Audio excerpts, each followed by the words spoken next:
when I see the facts are the facts, right? This person has been given this amount of workload. I've been given this amount of workload. I don't want to put anyone down. Facts are facts. This is not fair. Please explain why this is happening. And that is, again, asking questions sometimes makes a huge difference, because when you find out, when you ask the question, there's not really an answer, that kind of reveals like, oh, okay, there's not really a reason. There should be a very clear reason why it was done. And if they don't have that, it's because most likely, you're being discriminated against. Hello, thank you so much for joining the Falling for Learning podcast. I am TD Flenaugh, a National Board Certified Educator and parent who is on a mission to ensure that parents have the strategies, resources, and skills needed to make sure that they know how to get their kids on track for learning and to stay on track for success.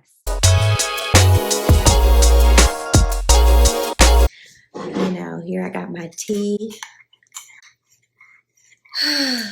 Wow. So, today's about self-advocacy. So just going to be 100. There's some things going on. I'm not going to really be in the details with you about it, like, nitty gritty, but just to let you know that self-advocacy, when we're talking about learning, this is where we talk about applying our skills. So self-advocacy could come in many different forms. One of the forms could be that you are just asking questions. As a kid in school, I remember, math class specifically, people weren't asking questions. I was the only one who had questions. And sometimes their silence was really loud for me. Like, why does she have so many questions? So again, but I didn't even care. But I know that it's an issue for a lot of people. We're like, okay, when no one else is asking questions, I'm not going to ask questions. Maybe they'll think it's a dumb question. Maybe that's a problem. And I don't really care about that. I didn't care then because, my perfectionism inside just was like, I got to know the answer. I got to get to it.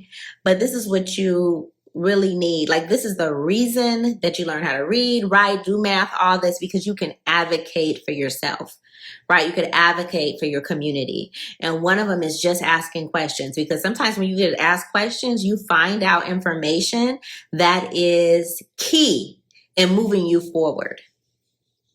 Right. And it also reveals inequities sometimes, inequitable treatment. And sometimes self-advocacy is just asking, not just asking a question, but then also just saying, you know what, this is too much.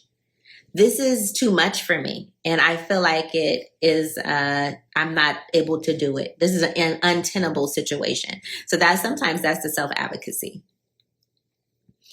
And you could tell people, and people are like, oh, well, don't think it's a big deal. And then, again, using those writing skills. So you could speak it. Sometimes just asking questions. It's pointing out some things, like speaking up. And then sometimes it is, okay, well, let me write it down, because I have discovered that all these different things are happening that don't quite make any sense. And, obviously I'm a Black woman, and there are trends across the United States, across the country, across the district, across, even where I work, of people being treated unfairly. And I understand now, it's been, it's very rarely where people just say, we don't have Black people work here. We don't like Black people. Like back in the day, people would say, okay, we don't have the N-words. We don't hire them here, right? They don't say that anymore. Right.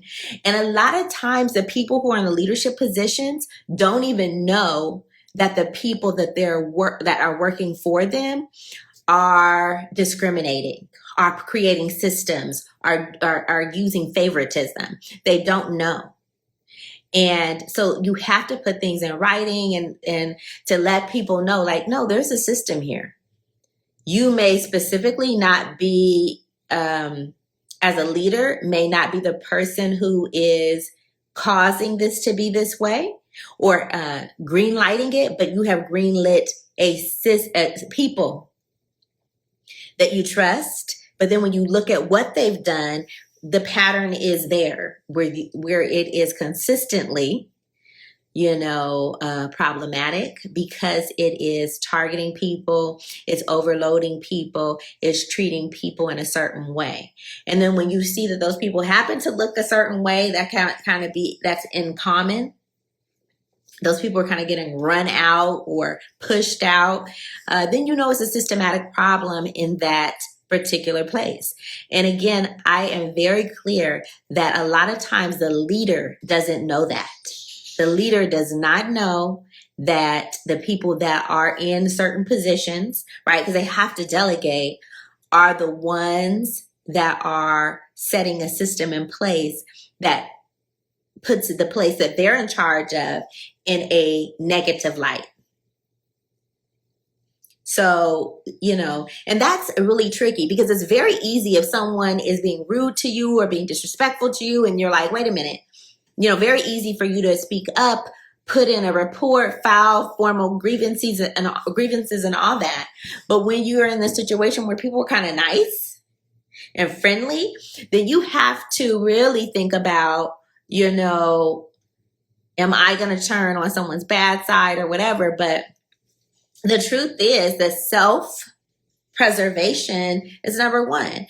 Is the situation that I'm in untenable? Am I being treated unfairly? Yes. If that's the case, then you got to speak up for yourself, right? Because what's happening is people are going to judge you for your performance and what you're doing when you can see that you're overcharged, you're overworked. You cannot keep up with these demands that they've asked you to do. So you have to speak up for yourself. Otherwise, you're being treated as if, you're just not that good at whatever. It's like, no, actually, I've been treated unfairly in this case. And so I'm going to speak up so that you understand, like, no, this situation that you put me in doesn't make any sense, untenable. And then it also feels really bad because you have to look around and look at the people that you are working with and compare them. You got to compare yourself. And so it makes it seem kind of snotty, like, are you comparing yourself to other people? You're being rude to other people? Or no. I'm pretty much, I work with people professionally, but when I see the facts are the facts, right? This person has been given this amount of workload. I've been given this amount of workload. I don't want to put anyone down. Facts are facts. This is not fair. Please explain why this is happening. And that is, again, asking questions sometimes makes a huge difference because when you find out, when you ask the question, there's not really an answer, that kind of reveals like, okay, there's not really a reason. There should be a very clear reason why it was done. And if they don't have that, it's because most likely, you're being discriminated against. And it always, like I said, doesn't feel like, we don't deal with N-words here. It is not so in your face. People could be nice, smile at you, be very courteous and kind. And sometimes it comes in the form of a backhand compliment, meaning you're strong, you're so talented, you're so amazing, and we're going to give you all this work because, you can handle it. This person over here may not be able to handle it. It's maybe going to be difficult for them. It's maybe going to be hard. So we're going to give it to you because you're so strong and you're so. And I'm more in the case like, oh no. If you want to give me the poor reputation and just pay me the full time like this other person's getting, let's do it. This part-time bottom shelf work for full-time pay, by all means, right? I don't need this backhanded compliment like you're so good and so amazing and I'm going to give you so much extra work. I don't need that. Who needs that? Please, give me a break. Give me a break. Ooh, honey. Give me a break.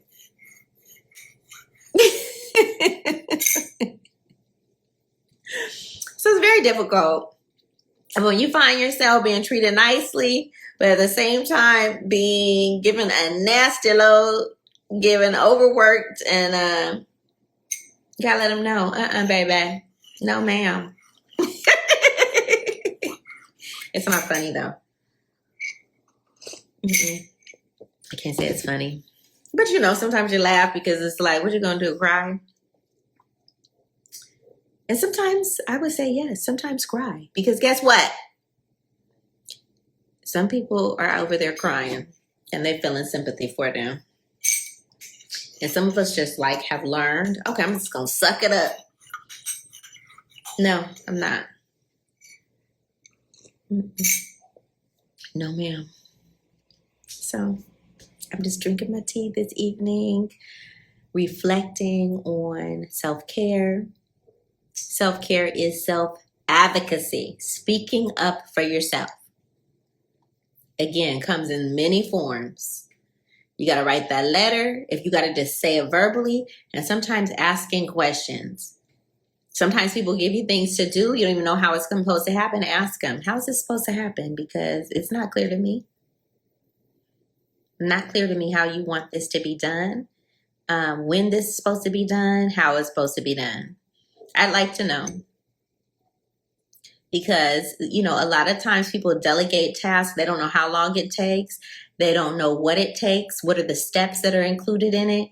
And they feel like, but once you come up with those steps and all those things that need to be done, then you have to say, guess what? Look at all these steps that need to be done in order to get this done. Do you know that I have these other tasks that need to be done as well? Where's the priority? And then when you realize, you have to kind of look around and notice other people don't have the same amount of work and don't have the same task, and in some cases have complained and actually gotten a lightened workload. And guess who gets that workload?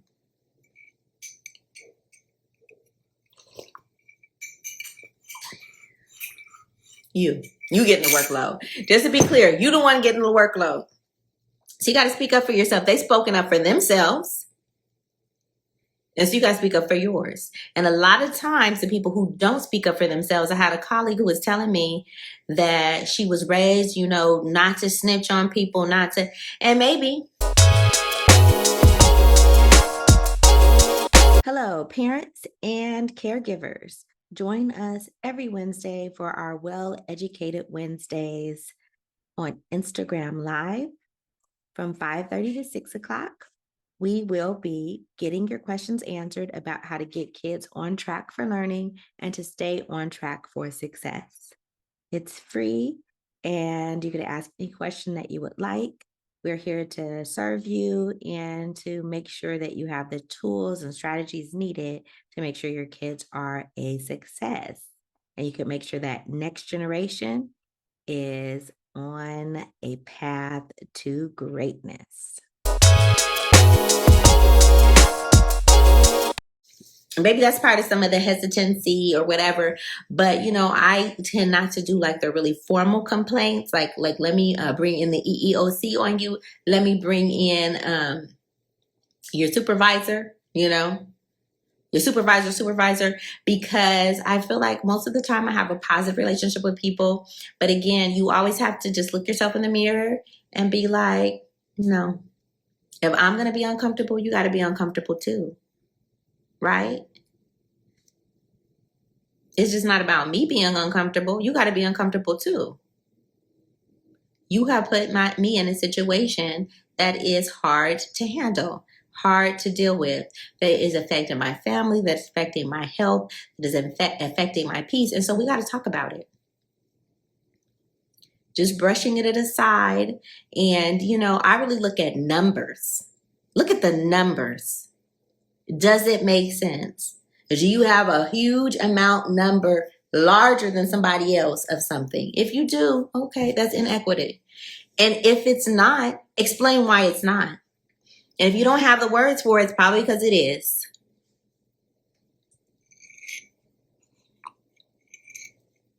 Get that evidence together. I do investigations myself. I ask questions, find out information, and I see, okay, I've collected the evidence. Yes, I absolutely am overwhelmed and feeling stressed and feeling anxiety because I've absolutely been overloaded. And there's the facts. Fact number 1, number 2, number 3, number 4. There it is. What do you have to say? Because I'm nice, because I'm friendly, because I'm talented, because I am good at something, you are going to treat me like a robot? Absolutely not.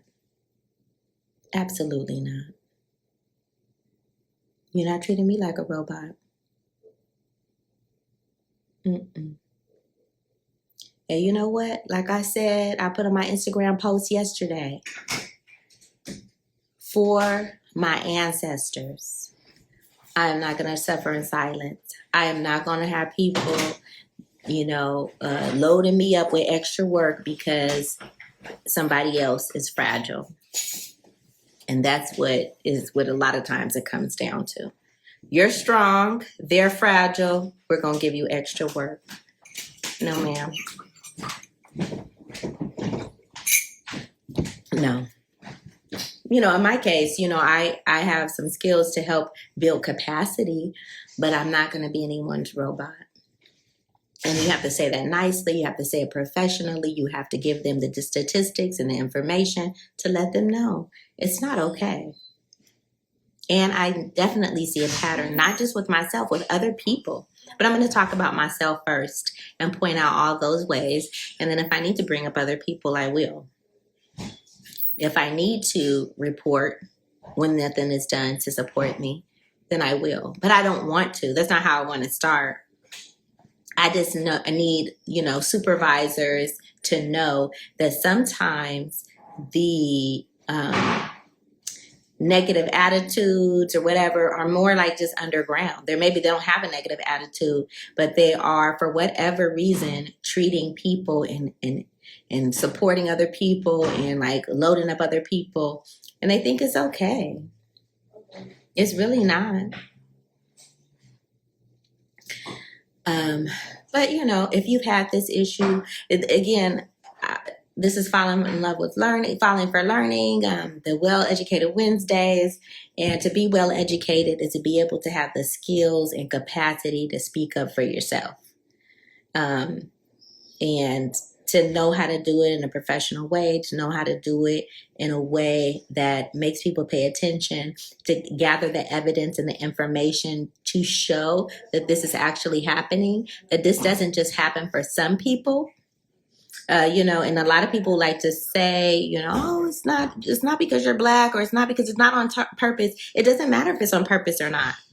If I accidentally cut off your toe, it doesn't matter if I did it on accident. The toe is still off of there. This harm is still done. So, what can be done to help support? How can we, stop the bleeding? How can we stop the harm? Because you've done something to harm someone, or the people that you have put in place have created a system which is inequitable, and you really need to pay attention to that. And that's something that sometimes supervisors don't really realize. Well, I'm not like that, but if you are having people in this place that are, and sometimes we don't check that stuff. We just support, like we get along with our colleagues, we trust people, and then we realize like when someone really speaks up, like, dang, yeah, you are treating someone unfairly. You are doing things that don't make any sense. And so, when someone is telling you something is untenable as a supervisor or a boss, you need to like pay attention. Like, is it really? Or is this person just complaining? I know like the first idea is like they're just complaining. But if you look, a lot of times they know exactly what they're talking about. And, the more that we're quiet, those of us who have this coming against us, right, being overloaded because of our excellence or whatever reason that they give lots of reasons. You have to think in terms of really thinking about, I got to be protected. If I burn out, who's going to pay my bills? If my health is gone, These people aren't going to pay. So you got to really protect yourself. You know, you're not going to pay anyone else's bills when they go sick and stuff. They can't pay you. Like, it's just ridiculous. Like, you got to speak up for yourself. You got to really make sure that you are treated fairly. And when we're talking about interrupting systems, people really feel like stung by like an email or a letter that you send, but they really just need to look and reflect and really look at those numbers. Does that really make any sense that one person has this and another person has that? And you've kept piling on to someone where someone else who happens to be Caucasian or different persuasion or whatever, they don't have those same challenges. They don't have people constantly piling onto them. And does that make sense? And why not? Why'd you think that that was acceptable to do it to that person? Like, really think about why things are being done and really interrupt those systems, because they are in place. They're not on an accident. And again, even if people aren't doing it on purpose, because I've seen lots of people, because unfortunately they're operating in self-hatred. They're operating from a deficit mindset about themselves and the people that look like them. They will, unfortunately, sometimes be the people who are doing it, being the people who support other people doing that against people who look like them. And they will say, oh, it's not black people, it's just that black person. But it's like, no. When you look at, there's trends. This is this black person.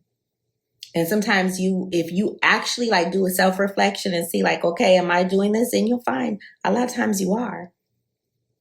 You're being softer on somebody. You're being nicer to someone because they are a fragile person that doesn't look like you. So you'll be meaner or ruder to someone who looks like you, who's stronger, who could take it, than someone who doesn't look like you, who you think is more fragile and not able to take it. And I have been guilty of this in the past, so I know. So, but, I'm learning and growing. I'm falling for, I represent falling for learning, because yes, I am falling in love with learning constantly. And that is learning some lessons. And those lessons are not always easy to learn. Sometimes it's hard. It don't feel good all the time. But it is true and it's necessary. Again, I'm TD Flenaugh. Thank you for joining us on our Well-Educated Wednesdays.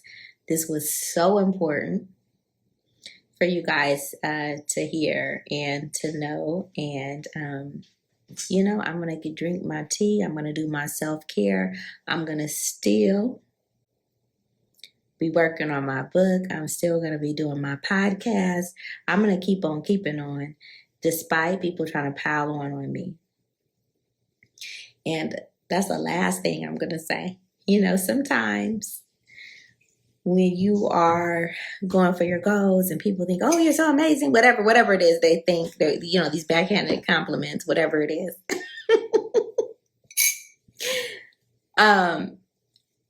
Sometimes a pile on will stop you from advocating for yourself. I'm too busy to write a letter. I'm too busy. Please. Put all that work aside that they gave you unjustly and write your letter. Advocate for yourself. That's part of the system. You're too busy surviving for you to actually thrive. I'm all about the thrive. How do I get to my thrive? I get to my thrive because I self-advocate. I do self-care, right? I educate myself. So, no. You're not going to overwhelm me to the point where I'm not going to advocate for myself. I'm going to advocate for myself. I have rights. I've been reading about my rights. I've been reading about the history of people's rights being taken away. That's why I said on my ancestors, I'm not going to suffer in silence. I can see this is discrimination, what it looks like, what it sounds like, what it feels like, and I'm going to talk about it. All right. Have a good week. Thank you. Thank you again for joining the Falling for Learning podcast.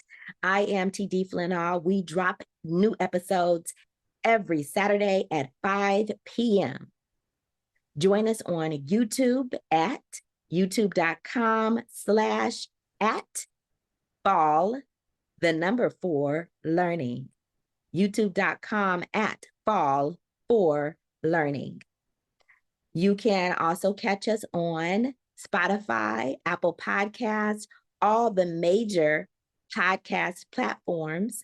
And we appreciate you for joining us and making sure that you have the tools and resources to make sure your children are on track for learning and can stay on track for success.